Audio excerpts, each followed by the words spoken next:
Իսկ Հայաստան դաշինքից Աղվան Վարդանյանը պետություն եկեղեցի թեմային անդրադարձել է Վրաստանի հետ համեմատություն անցկացնելով, խոսել նաև բարիք ու չարիք գործողների մասին։ Մեծ մարդիկ բարիք են ստեղծում, բարիք են բերում, իսկ չարիք բերում են ոչնչությունները։ Նավել Կարապետյանի գործը կյանքի բոլորի աչքի առաջ է, միայն ստեղծել, միայն բարիք եւ Հայաստանում եւ Արցախում եւ ընդհանրապես իր միջազգային հեղինակությամբ եւ այն աջակցությունը, որ նա բերել է ոչ միայն հսկայական ներդրումներով տարբեր ոլորտներում, այլև պարզ հասարակ մարդկանց համար կատարած աշխատանքը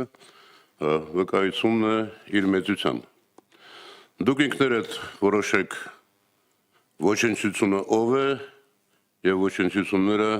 ովքեր են։ Այս վերջին շրջանիկ հայլերը այս մարդու նփին նկատի ունեմ շատ են հիշեցնում մեր հարևան երկրի նախկին նախագահի Սաակաշվիլու հայլերը։ Նա էլ իր վախճանը գտավ վրացական եկեղեցու դեմ պայքար սկսելով։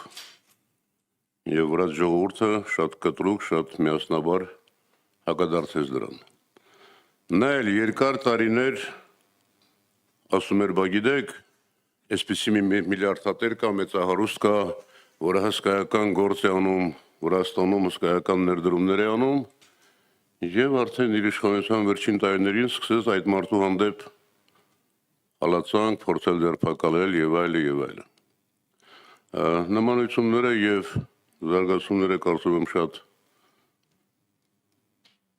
համընկնում են եւ վախճանն էլ կարծում եմ այդպես է լինելու։